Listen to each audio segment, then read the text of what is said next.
At Easter dinner, my mother said, God doesn't want failures in this house, so get out. I'm not useless.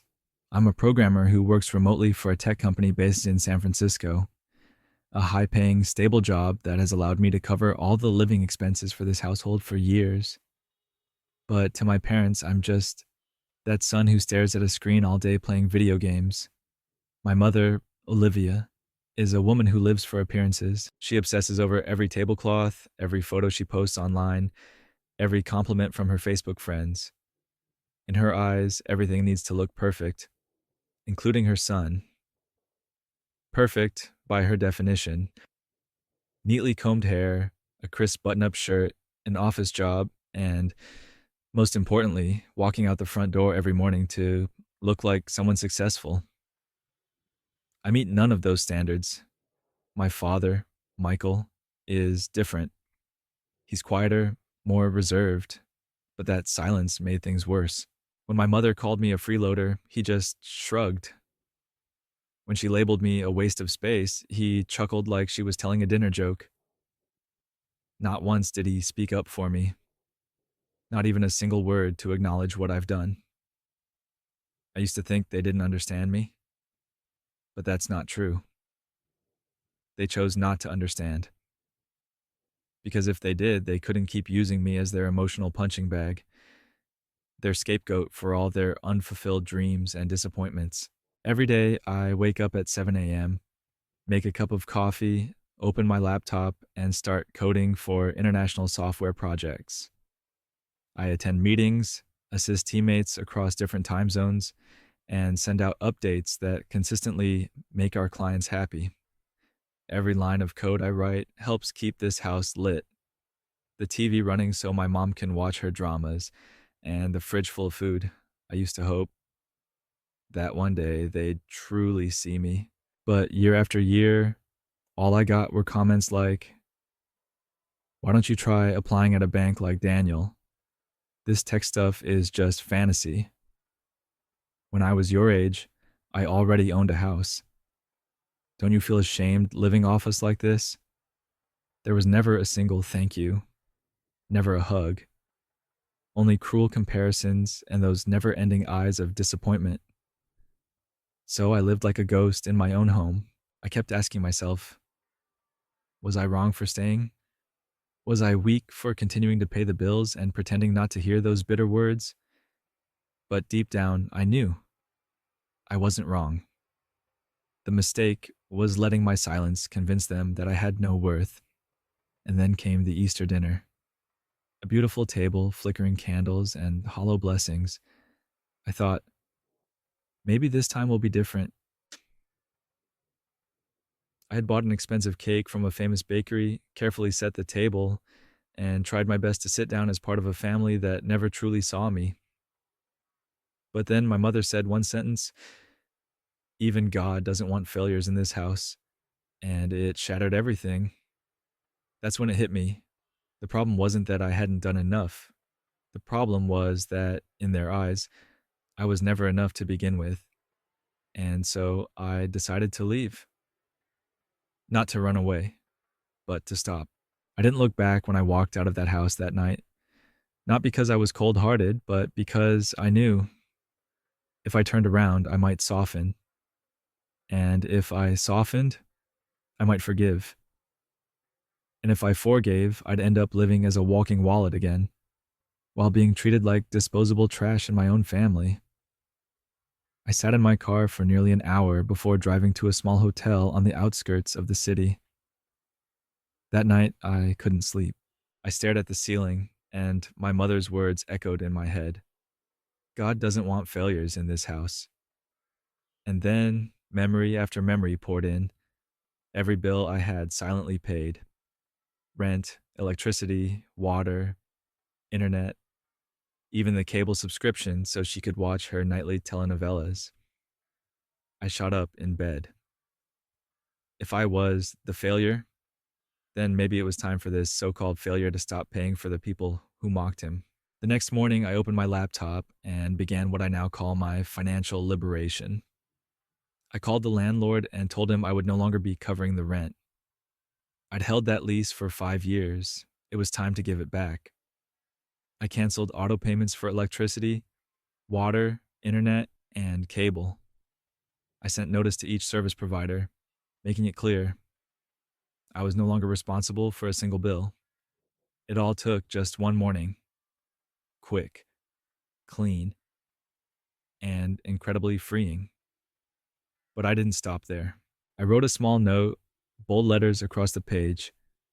El fracasado ya no pagará por Judas. Que Dios los ayude ahora. Translation: the failure will no longer pay for Judas. May God help them now. I signed it with a single letter. Elle then drove back to the house, not to go inside, just to slide the note under the door. I didn't need a confrontation. I didn't want apologies. I just wanted them to know that every privilege they once took for granted was gone.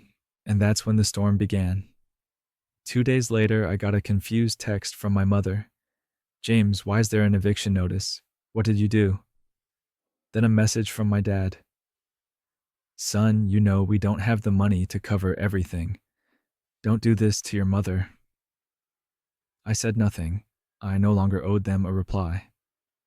By day 3, the electricity was cut off. Day 4, the cable went out. Day 5, a shut-off notice for the water arrived in the mailbox. My mom left me a long voicemail sobbing, I have no money. I'm sick now. If something happens to me, it's your fault, James. I smirked. The same woman who used to scream at neighbors for parking in front of her house was now playing the victim. My father followed up with a long-winded message, basically a guilt trip, calling me cruel and accusing me of tearing the family apart. Cruel. Cruel is what they did, standing at the dinner table in front of extended family, tearing down my dignity like it was some sort of joke. I didn't respond to a single message. I turned on Do Not Disturb, kept working, ate normally, and, most importantly, felt something I hadn't felt in years. Peace. I know they'll say what I did was betrayal, that I'm ungrateful. But to me, this wasn't revenge. This was a response to every time they ignored my pleas for recognition, to every dinner where I silently picked up the tab, to every night I typed away until 2 a.m. just to make sure their precious, perfect family didn't lose power. Well, now let's see how they live, without the failure holding it all together. I thought I was ready to leave everything behind, but I didn't expect the storm of consequences to hit so quickly, and to be so beautiful that I didn't need to lift a finger. A week after I cut off all support, my phone lit up with messages from people who had never once asked how I was doing. My mother, Olivia, wasn't sobbing anymore. She was shouting. My father, Michael, went from persuading to threatening. But the cherry on top was Aunt Carmen, the self-declared family ambassador, sending me a 3-minute voice note, voice dripping with drama. James, you're tearing this family apart. Your parents are being laughed at by the neighbors. No one is helping. And you know what? You're the biggest embarrassment Olivia has ever given birth to. I didn't respond. I just sat there on the couch in my new rented apartment, sipping coffee, thinking to myself, how did I ever let them talk to me like that every day, without saying a word back? But what really made me believe that karma had arrived was what my friend Javier told me later, his voice practically glowing with excitement. Dude, you had to see your mom's face yesterday.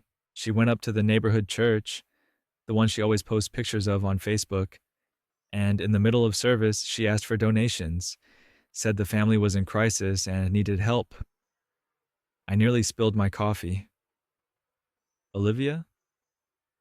The woman who once said, we don't need anyone. This house has no room for failures. Begging for money? Javier continued, clearly enjoying every second. No one gave her a dime. Everyone knows you were the one paying for everything. Even the priest told her, maybe you should talk to your son first. I laughed. I laughed out loud. After years of silence, It was the first time I saw them actually face the real consequences of their actions. But the peak of it all, Zep, was the day they got evicted. Javier lives nearby, and that day he called me like he was announcing the World Cup final. James, you gotta see this video I filmed. There's a moving truck, police, even the landlord. Your parents were standing outside. Your mom screaming, "We were scammed." And guess what? No one believed her. I opened my laptop and watched the clip Javier sent. Olivia was crying, trying to cling to her collection of saint statues. Michael was holding on to his BBQ tools like they were the last pieces of his legacy. The whole neighborhood came out to watch. One neighbor, who'd always hated my mom's showy attitude, yelled out loud, "Serves you right. You kicked out the one who kept you alive. Now you're the ones being kicked out." No one stepped in. No one felt sorry. No more masks. No more sparkle. Everything, from the fancy tea sets to the overpriced dining table, was thrown onto the truck like trash. And with each item tossed, I could see pieces of their fake personas falling off too, revealing their real faces. Two people who never knew gratitude, and never loved anyone but themselves. They had to leave in an old taxi with a few suitcases. No one waved goodbye. No one looked at them with pity. As for me, I stayed right where I was, opened my laptop, and got back to work, like usual. Only this time I was working for myself, not for the illusion of a perfect family I stopped believing in a long time ago. I thought that after being thrown out of the house, after the neighbors saw me fleeing with my belongings piled like garbage, my parents would finally go silent, that they'd bow their heads, recognize what they'd done, and disappear from my life just like they once erased me from Easter dinner. But no, they didn't go silent. They struck back, just the way people do when they've never learned how to take responsibility. Not even 2 days after that humiliating final act in front of the neighborhood, I got a long message from Aunt Carmen, the same woman who mocked me throughout my youth, who always compared me to Daniel, the cousin who maxed out credit cards to buy luxury cars just to show off on social media. But this time her tone wasn't commanding. It was a plea, wrapped in a layer of hypocritical concern. "James, your parents are staying at my house now, sleeping on the couch. You may be angry, but you can't be this heartless. Olivia's sick from the shock, and Michael is completely lost. They have no one else but you. If you don't keep paying their rent, I'll have to, and I just can't afford that anymore." I read the entire message, sighed, and sent just one line back. They told me I didn't deserve to live in that house. Now let them live with what they believe. Then I blocked Aunt Carmen's number. The truth is, I don't hate her. What I hate is how everyone in my family twists the story, whitewashes the past, and demands forgiveness, as if I'm the cruel child who abandoned his parents, not the one who carried them on my back for 5 exhausting years. I know for a fact my mom, Olivia, has been crying to her church friends and spinning this elaborate tale where she is the victim abandoned by an ungrateful and stubborn son. She even dragged my father, Michael, into the narrative, casting him as the helpless dad watching his son lose his way. Of course, she conveniently left out the part where I quietly paid the electric bill, the internet, the rent, year after year. She didn't mention her words at the Easter table. God doesn't want failures in this house. And she certainly didn't bring up how she kicked me out of dinner in front of the entire family. They rewrote the script, edited the roles, blamed me by targeting what they thought was my biggest weakness, my conscience. They said I was too harsh, that a small mistake in the family shouldn't erase years of love. But not one of them asked, "James, how long have you been holding on?" Not one said, "We should have listened to you sooner." Instead, they attacked. They demanded. They blamed. Even Daniel, the golden boy of every family party, texted me something that sounded like a knockoff moral lesson. "Bro, maybe you're angry, but this is family. They're hurting. You should do the right thing." I can help you talk to Aunt Olivia again. I couldn't help but laugh. This guy, whose car got repossessed because he defaulted on his credit card, is lecturing me on what's right. I replied with just 2 words: no, thanks, and blocked him too. Like I said, this isn't revenge. This is pulling the plug on a toxic system where I was always expected to be the moral one, while the rest of the family walked all over me with self-righteous entitlement. If they want to play the victims, let them. But the stage lights are off now. The audience is gone. And me, the one who kept the lights on for all those years, I've stepped off that stage for good.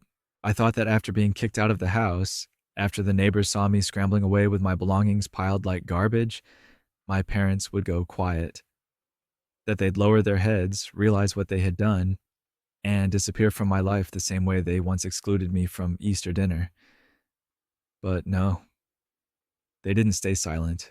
They struck back, in the exact way only people who've never learned to take responsibility would.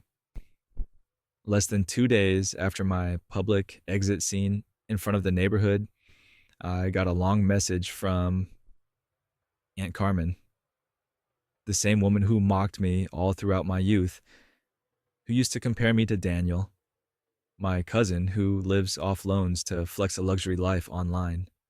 But this time her tone wasn't commanding. It was a plea wrapped in sanctimonious guilt tripping. James, your parents are staying at your aunt's house, sleeping on the couch. You can be angry, but don't be heartless. Olivia's gotten sick from the shock, and Michael's completely lost. They have no one else but you. If you don't keep paying the rent, your aunt, she'll be stuck with the bill. And she can't afford it anymore. I read the whole thing, sighed, and replied with a single line. They once told me I didn't deserve to live in that house. Let them live with what they believed. Then I blocked Aunt Carmen's number. The truth is, I don't hate her. I hate how everyone in my family rewrites the story, erases the past, and demands forgiveness like I'm the heartless son who abandoned his parents, not the person who carried them for 5 years straight. I know my mother, Olivia, has cried to the church, to her online friends, spinning a tale where she's the poor victim, deserted by her stubborn, ungrateful son. She's cast my father, Michael, as the helpless dad, watching his child go astray. Of course, she never mentions the years I quietly paid the power bills, the water, the internet, the rent. She never brings up that line. God doesn't want failures in this house. She never mentions that she was the one who kicked me out of Easter dinner in front of the whole family. They rewrote the script, edited the cast, shifted the blame, using what they assumed was my greatest weakness, my conscience. They said I was being too harsh, that a few mistakes in a family don't erase blood ties. But none of them asked, James, how long have you been holding it all in? None of them said, we should have listened to you sooner. Instead, they attacked. They demanded, they blamed. Even Daniel, the golden boy of every family gathering, sent me a message dripping with cheap morality. Bro, I get that you're upset, but this is family. They're hurting. You should do the right thing. I can help you talk to your mom. I couldn't help but laugh. This guy whose car got repossessed because he maxed out his credit cards is giving me a lecture? I replied with just 2 words. No, thanks. Then I blocked Daniel too. Like I said, this isn't revenge. This is me pulling the plug on a toxic system where I was always the morally responsible one, while everyone else stepped on me like it was their birthright. If they want to play the victim, so be it. But the stage lights are off now. The audience is gone. And I, the one who kept the spotlight shining all these years, have walked off that stage for good. Not everyone who leaves home is ungrateful. Sometimes they're simply the only one brave enough to end the cycle of pain the whole family has gotten used to calling normal. James didn't abandon his family. He just stopped sacrificing himself in silence. Not everyone who quietly pays the bills, wipes down the dinner table, covers the internet so mom can watch TV and dad doesn't have to worry, is looking for praise. They just want to be seen, to be understood, and at the very least, to be respected. But when devotion is treated like duty and gratitude becomes a luxury, there will come a moment when the so called failure lets go and finally allows others to face the consequences of their own actions. James's story is a wake up call. Don't call someone a failure when they've been the only thing holding this house together, with a job you never cared to understand and a kindness you took for granted. And if you keep poisoning the family dinner with cruel words, one day, no one will want to sit at the table with you. Remember this: some people walk away not because they stopped loving you, but because they finally learned that love should never come at the cost of losing yourself. That's the end of James's story. If it touched you, please leave a comment, like, share, or subscribe. Your support helps us keep creating more meaningful videos like this one. Thank you for listening, and we'll see you in the next story.